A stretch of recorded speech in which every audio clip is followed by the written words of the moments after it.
જે રીતે પત્રકાર જગદીશ મહેતા સામે ફરિયાદ નોંધાઈ છે તેને લઈને અનેક પ્રકારની ચર્ચાઓ ચાલી રહી છે।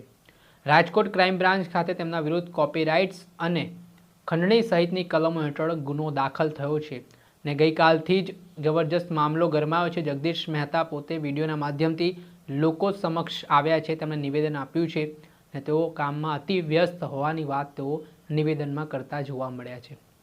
ત્યારે જે તેમના પર ફરિયાદ થઈ છે ને જે રીતે તેઓ અલગ અલગ ટીવી ચેનલો અને સોશિયલ મીડિયાના માધ્યમથી નિવેદનો આપતા હતા ને તેમની સામે જે ફરિયાદ થઈ છે તેને લઈને રાજકીય નેતાઓની પણ પ્રતિક્રિયા સામે આવી રહી છે। આ મામલે ડેડિયાપાડાના ધારાસભ્ય ચૈતર વસાવાનું મોટું નિવેદન સામે આવ્યું છે, જેમાં તેઓ કહી રહ્યા છે કે ભૂતકાળમાં તેઓ લોકો માટે લડ્યા, આંદોલનો કર્યા, એટલે સરકારને આ વસ્તુ પસંદ ના આવી ને તેમને બે વખત જેલ જવાનો વારો આવ્યો।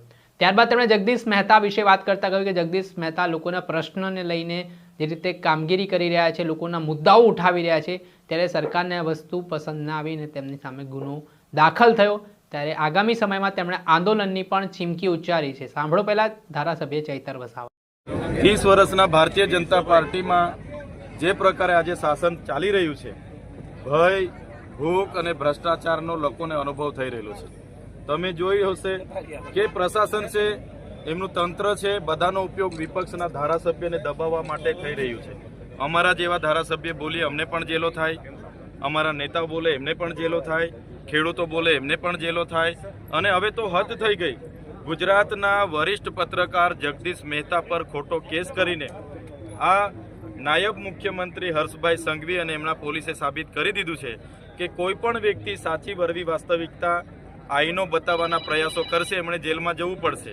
ગુજરાત મોડલની મોટી મોટી વાતો થાય છે, વરવી વાસ્તવિકતા કોઈ પણ બતાવવા જાય છે તો પત્રકારોને પણ જેલ ભોગવવી પડે છે। ત્યારે અમારા જેવા નેતાઓ, આમ આદમી પાર્ટી આવા સનિષ્ઠ પત્રકારો સાથે છે। કોઈ પણ પત્રકાર સાથે આવી વર્તન વ્યવહાર થશે તો અમે ગુજરાત સરકાર સામે ઉતરીશું। આવનારા દિવસોમાં જગદીશ મહેતાના રક્ષણ માટે અમે આવનારા દિવસોમાં આંદોલન કરવાના છે અને સરકારને ઘેરવાના છે। જે વાત સાચી અને વરવી વાસ્તવિકતા છે એ રજૂ કરી અને એમના પર ખોટા કેસો ઉભા કરીને એમને જેલ હવાલે કરવાના જે પ્રયાસ છે જેની અમે નિંદા કરીએ છીએ, જેને અમે વખોડી કાઢીએ છીએ। થેન્ક યુ જી, ધન્યવાદ। ऐसे ही अन्य खबरों के लिए चैनल को सब्सक्राइब कीजिए। खबरों का नोटिफिकेशन पाने के लिए बेल आइकॉन को जरूर दबाएं।